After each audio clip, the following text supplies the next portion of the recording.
성도님들 반갑습니다. 2000년 밀레니엄이 왔을 때 2020년도 이후에를 전혀 생각하지 못했습니다. 그때는 2020년도 이후에는 우리가 땅이 없을 것이라고 그렇게 생각을 했습니다. 그런데 2021년도를 맞이했습니다. 매우 여러 상황들이 불투명하고 또 어둡고 불안하고 엄중한 시기에 저희들이 살고 있습니다. 그렇지만은 애굽의 열재앙이 내릴 때 하나님께서 이스라엘 백성들을 놀라운 방법으로 보호했고 그들에게 재산 하나라도 손실이 없도록 지켜주신 하나님께서 2021년도에 우리 모든 공동체 성도님들을 그렇게 지켜주실 것을 믿습니다. 어느 때보다도 하늘 가까이에 이룬 줄을 우리가 모두 알고 있습니다. 2021년도에 가장 예수님의 재림을 많이 준비한 또 그리고 가장 축복을 많이 받는 그런 올 한 해가 되기를 간절히 소망합니다. 오늘은 사막의 꽃이 피리라 이 제목으로 말씀을 드리겠습니다. 오늘 제가 드리는 이 말씀은 단순히 시적 표현이거나 또 미사여구의 표현이 아니고요. 실제로 사막에 꽃이 필 것을 제가 말씀드리겠습니다. 이 그림은 사막에 핀 꽃입니다. 소년, 소녀가 지금 여기에 꽃밭에서 놀고 있는데요. 이 지역은 원래 이런 곳이 아닙니다. 자, 이것은 안데스 산맥, 그러니까 칠레의 북쪽 지방에 아타카마 사막이라고 하는데 그곳에서 꽃이 피어났습니다. 그런데 그곳은 가장 비가 오지 않고 아주 모래사막, 식물이 자랄 수 없는 가장 건조한 곳인데 거기에 이 엘니뇨 현상 때문에 비가 쏟아졌습니다. 비가 쏟아져서 그 사막에 이렇게 아름다운 꽃이 장관을 이루게 되었습니다. 한 번도 이것에 꽃이 필 것이라고 어느 누구도 상상하지 못했지만 이런 일이 발생했습니다. 정말 사막에 꽃이 핀 것입니다. 원래 이런 사막이었습니다. 아타카마 사막인데요. 실제로 확인하지 않고 이 사막에 꽃이 피었다고 하면 아무도 안 믿을 정도입니다. 자, 그런데 8월 달에 2015년도 8월 달에 집중호우가 여기에 쏟아졌습니다. 그래서 200여 개의 여러 종류의 식물들이 자라면서 꽃이 만발했는데 여기 뭐 관광지의 모습은 관광객들의 모습은 보이지 않지만 사람들이 여기에 구경하러 많은 사람들이 오게 되었습니다. 정말 멋진 장관을 이루었습니다. 7년 동안에 내리는 아주 작은 그 강수량이 한꺼번에 며칠 사이에 내렸습니다. 하루에 집중적으로 내렸는데요. 그래서 그 짧은 기간 동안 그리고 하루에 집중적으로 내렸는데 그 일로 인해서 이렇게 200여 개의 그 꽃 식물들이 좀 만개를 하게 되었습니다. 이 비가 내리니까 그 불모의 사막에 모래사막에 이렇게 식물이 자라는 것을 볼 수가 있습니다. 놀라운 일입니다. 자, 성경 말씀 이사야 35장 1절 2절을 보게 되면 이사야 선지자를 통해서 이런 말씀을 했습니다. 우리 같이 한번 읽어보도록 하겠습니다. 이사야 35장 1절 2절입니다. 시작. 광야와 메마른 땅이 기뻐하며 사막이 백합화같이 피어 즐거워하며 무성하게 피어 기쁜 노래로 즐거워하며 레바논의 영광과 갈멜과 사론의 아름다움을 얻을 것이라. 그것들이 여호와의 영광 곧 우리 하나님의 아름다움을 보리로다. 조금 전에 본 그 실제의 사진처럼 이 말씀이 실제로 이루어지게 될 것이라고 생각하고 그렇게 믿으면서 오늘 말씀을 함께 좀 살펴보도록 하겠습니다. 이사야 선지자에 대해서 먼저 좀 말씀을 드리겠는데요. 이사야는 60년 동안, 거의 60년 동안에 여기 우시와 요담, 아하스, 히스기야, 므낫세 거의 5명의 왕에 거쳐서 사역을 했습니다. 다니엘보다는 좀 짧지만은 매우 긴 기간 동안에 사역을 했는데 아주 힘들게 사역을 했습니다. 왕족의 후손으로서 편안하게 살 수 있었지만은 그는 하나님의 거룩한 부르심을 받고 자신의 생애를 전적으로 하나님께 바쳤습니다. 마음이 맞고 코도가 맞고 이렇게 선한 왕하고 만나서 사역하면 얼마나 즐거웠겠습니까마는 그렇지 못했습니다. 어떤 경우에는 강성하고 전쟁에 나가서 이긴 했지만은 그러나 그러한 그 강한 군대와 그 다음에 부요함이 영적으로는 엄청난 태보를 가져오기도 했습니다. 그는 비참하게도 므낫세 왕 때 학살을 당했습니다. 비참하게 그의 생애를 마쳤죠. 참 이렇게 수고한 이 선지자에게 하나님께서 인생의 말년에 좀 평안하게 살 수 있으면 얼마나 좋았겠는가 하는 생각을 해보게 됩니다마는 그는 아주 힘든 시기에 사역을 했고 그의 마지막도 굉장히 참담하게 마쳤습니다. 히스기야 때 결혼을 했습니다. 2아들을 낳았는데 두 아들도 이스라엘 백성의 역사의 운명과 같은 그런 이름을 지어주면서 그 가족들이 아버지와 또 아내도 남편의 사역에 마음을 같이 한 걸로 생각이 됩니다. 이사야는 참으로 훌륭한 그런 인품을 가진 자였습니다. 그는 선지자였고 정치가였고 개혁자였고 예언자였고 성경책도 썼습니다. 예수님께서 이사야의 글을 많이 인용하셨습니다. 그는 사람들을 가르쳤고 그는 학자이기도 했습니다. 하나님께서 시대가 어려운 만큼 그 어려운 시기를 극복할 수 있는 강하고 위대하고 담대한 인물을 또 한편 준비시키는 것을 볼 수 있습니다. 이사야 선지자에 대해서 또 그 시대에 대해서 우리 본교 성경 주석에는 이렇게 간략히 이야기를 하고 있습니다. 물질적인 번영은 영적인 쇠퇴를 가져왔다. 오늘날 우리가 기담아 들을 이야기입니다.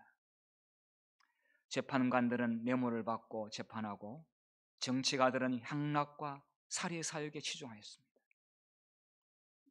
참으로 불안한 시대에 사역을 했습니다. 욕심과 탐욕과 악덕이 편만했습니다. 대부분의 백성들이 하나님의 경배를 저버리고 우상 숭배를 쫓았고 나머지 사람들은 종교의 외적 형식에 집착하였지만 참된 경건의 능력과 또 참된 의를 실천하는데 무력했습니다. 하나님의 마음을 올바로 깨닫지를 못했습니다. 특별히 우시야와 남방 유다의 우시야 왕시대와 북방 이스라엘의 여로보암 2세에 치리하여서는 두 나라가 아주 강대했고 성장했습니다마는 그러나 영적으로는 바닥을 쳤습니다. 오늘날 잘못하게 되면은 우리도 그 전철을 밟을 수가 있습니다. 조금만 다르게 생각하면은 바로 이 시대의 백성들처럼 그렇게 따라갈 수도 있습니다. 자, 그렇지만은 이사야서 전체 가운데서 4번의 노래가 나오는데 그는 이런 어려운 가운데서 희망의 노래를 했습니다. 그 첫 번째 노래가 포도원의 노래인데 이사야 5장에 나옵니다. 어쩌면 그 네 번의 노래 가운데 상당히 어두운 노래로 시작합니다. 좋은 포도를 나무로 심었는데 열매는 들포도를 내었다고 탄식하는 그런 이야기로 나오지만은, 그러나 만군의 여호와께서 그 모든 것을 다 아시고 공의롭게 심판하시고 정의로 다스릴 것을 이야기하고 있습니다. 하나님께 희망을 두고 있는 편이죠. 이사야 12장에 구원받은 자의 노래가 나오는데 거기는 짧은 내용이지만은 하나님의 진노에도 불구하고 구원의 감사에 대하여 그리고 확신을 노래하는 내용이 나옵니다. 이사야 35장에 꽃피는 사막의 노래가 나옵니다. 영적으로 황량하고 메마른 사막에 레바논의 영광과 사론의 아름다움을 노래하고 있습니다. 한때 그 레바논의 큰 나무들과 그 다음에 사론의 백합과 여러 가지 꽃들에 대한 그러한 것을 영적으로 미래의 희망을 걸면서 노래하고 있습니다. 54장에 회복된 아내의 노래가 나오는데 처음에는 잉태치 못하고 그렇지 못한 여인이 매우 고생을 하지만은 자식을 낳고 또 화려한 채석옷을 입게 될 것을 노래하고 있는데 예루살렘을 그렇게 비유하고 있습니다. 회복될 예루살렘을 그렇게 노래하고 있었습니다. 모두가 희망의 노래인 것을 볼 수가 있습니다. 그의 생애의 그 마지막에 대한 그런 단편적인 것이 전부가 아닙니다. 그는 이사야서를 통해서 전체적으로 가장 많이 메시아를 노래했고요, 메시아에 대한 아름다운 소망이 구구절절히 가득 기록되어 있습니다. 예수님께서 그것을 아셨는지 나중에 하늘나라 가서 이사야를 만나서 아마 위로할지 모르겠습니다. 또 칭찬할지 모르겠습니다만은 우리는 압니다. 예수님께서 첫 공중사역을 시작할 때 그 이사야의 말씀을 꺼내셔 가지고 안식일 날 설교를 하셨습니다. 누가복음 4장 18절에 주의 성령이 내게 임하셨으니 이는 가난한 자에게 복음을 전하게 하시려고 내게 기름을 부으시고 나를 보내사 포로된 자에게 자유를, 눈먼 자에게 다시 보게 함을 전파하며 눌린 자를 자유롭게 하고 주의 은혜의 해를 전파하게 하려 하심이라. 이렇게 해서 이사야가 노래했던 그 소원이 예수님 메시아 자신을 통해서 이루어지게 될 것을 컨펌 확인하는 그런 설교를 하셨습니다.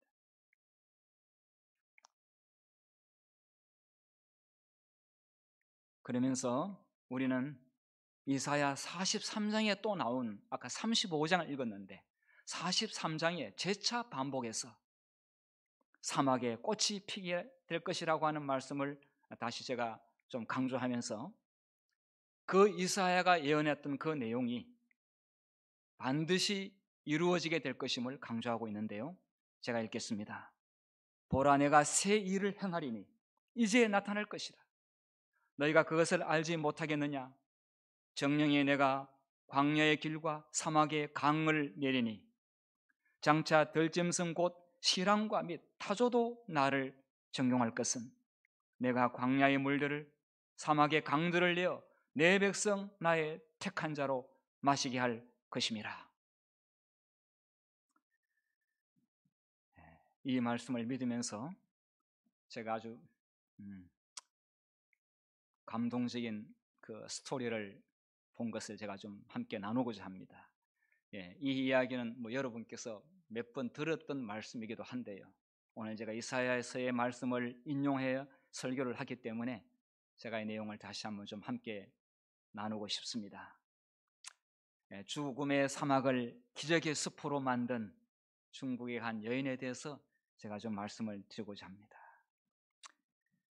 중국 모수 사막인데요, 정말 여기서 일어나는 그 황사는 한반도와 중국, 일본까지 미칠 정도로 모래바람이 심하고 결코 식물이 자라기 힘든 그런 사막입니다. 예. 이 사막은 정말 황사의 진원지답게 생명을 거부하는 그런 모래바람이 휘몰아치는 곳입니다. 1985년에 있었습니다. 여기에 인위전이라고 하는 20살 된 여인이 아버지가 그 소달구지에 태워서 친구가 죽으면서 친구 아들이 있는데 이 사막의 근처에 살고 있는데 정말 황량하고 이웃도 없는 그 친구의 아들 거기에 시집을 보냈습니다. 강제로 태워서 그냥 글로 갔습니다.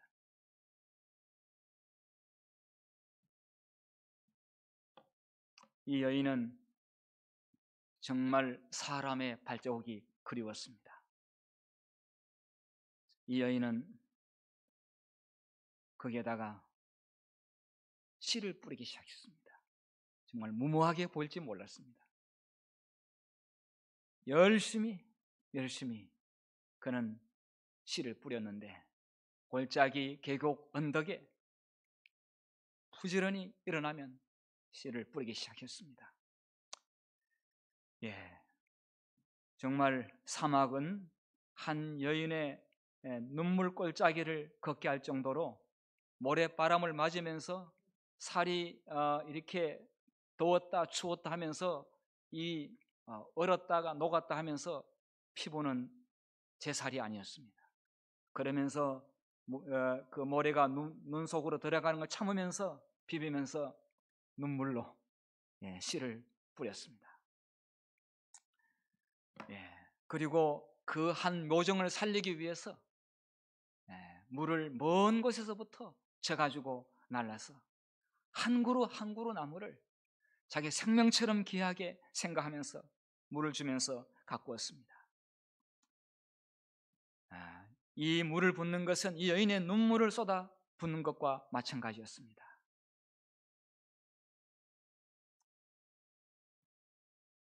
새벽 3시에 일어나 심은 나무를 계속 찾아다니면서 물을 주었습니다. 자, 이런 여인의 노력 끝에 나무가 하나씩 자라나기 시작했습니다. 그는 묘목단을 가지고 모래 언덕을 오른 지 20년의 세월이 지났습니다. 이렇게 지나는 동안 그는 이 첫째 아이는 조산을 했습니다. 너무나 힘든 일상 때문에.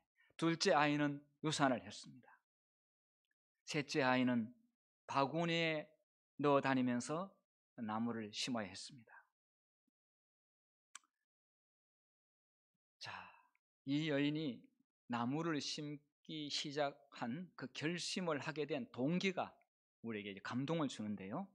처음에 제가 말씀드렸듯이 이 아버지가 소달구지에 태워가지고 본인의 의사와 상관없이 정말 20살 꽃다운 나이에 아버지가 정해준 혼처를 따라 가게 됩니다. 사람 한 명 구경할 수 없는 황량한 사막으로 시집을 오게 되었어요. 너무나 외로웠습니다. 외로움에 눈물로 지새우던 어느 날 여인은 사람 발자국을 하나 발견하게 됩니다. 그래서 그 발자국을 계속 간직하고 싶어서 이 세숫대야를 엎어가지고 그 사람 발자국을 계속 간직하고 싶었는데, 그런데 그 모래 위에 자국난 발자국이 어떻게 계속 남아있겠습니까? 금방 없어지지요. 사막의 모래바람은 그마저 그 발자국을 빼앗아갔습니다. 여인은 결심했습니다. 이 땅에서 같이 호흡할 수 있는 생명이 너무 절실했기 때문에 그렇게 하기 위해서는 생명력 넘치는 숲을 일구기로 그렇게 결심을 하게 됩니다. 그러니까 뭐 나무가 좋아서라기보다 나무 애호가가 아니라 사람하고 같이 살고 싶어서 생명을 그리워해서 그렇게 시작을 하게 된 것이죠. 자, 눈물의 여인은 그때부터 서서히 사막을 다스려가기 시작했습니다. 정말 이 소를 통해서 그 밭을 일구면서 20년 동안에 그 황량한 땅에 생명을 불어넣은 그 결과 어떤 일이 벌어졌는지 아시죠? 이렇게 식물이 자라기 시작했고 나무가 자랐습니다. 온갖 채소와 동물들이 함께 같이 살게 되는 사람 사는 땅이 되었습니다. 여러분, 이 큰 나무들이 또 자라게 되었습니다.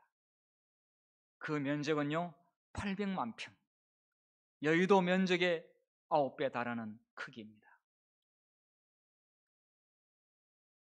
울창한 숲을 이루게 되었습니다. 80여 명이 그녀를 도와서 여의도 면적의 40배 달하는 숲을 함께 일구게 되었는데요. 여기 뭐 소도 많고 양도 많고 염소도 많고 그렇게 되었습니다. 거기서 손수 심은 채소들을 먹을 수가 있고요. 이렇게 양들 염소들을 먹일 수 있는 농장이 되었습니다. 어느 누구도 생각하지 못했던 기적이 일어나게 된 것입니다.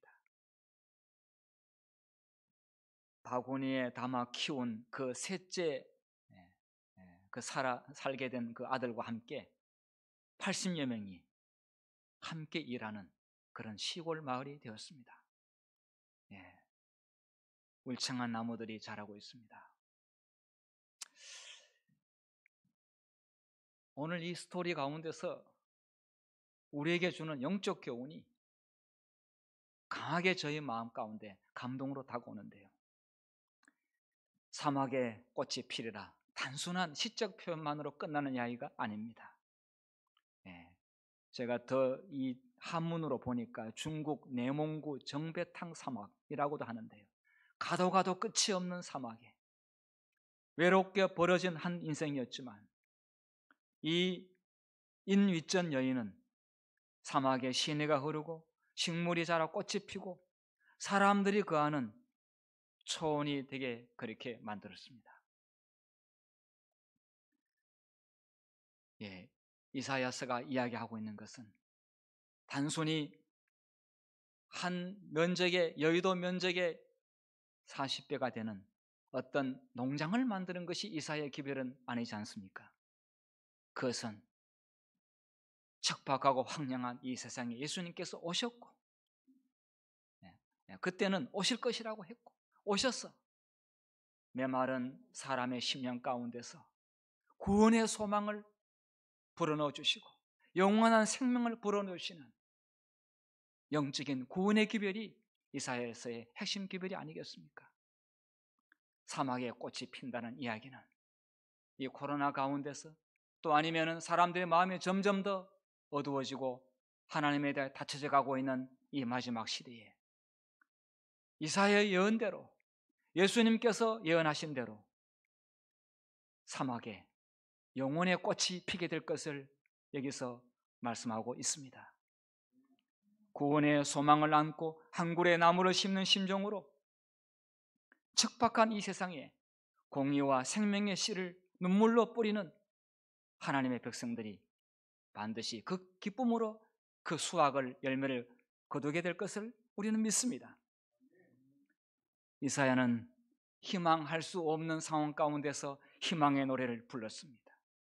사람의 지성과 보통의 이성을 뛰어넘는 그런 영적인 눈을 뜨면서 사막에 꽃이 피리라고 그렇게 노래했습니다.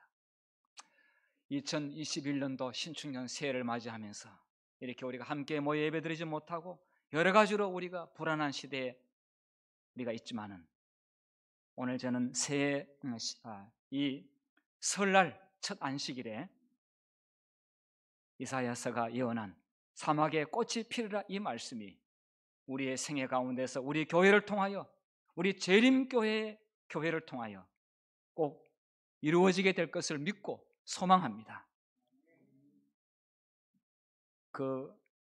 제일 처음에 그 사막에 그 칠레의 북쪽에 있는 아타카마 그 사막에 이 위에 그림처럼 이런 척박한 땅이었습니다. 그런데 비가 내리니까 이렇게 아름다운 꽃이 만발하는 그러한 초원을 볼 수 있게 되었습니다. 이것이 어찌 자연의 섭리로만 끝나겠습니까?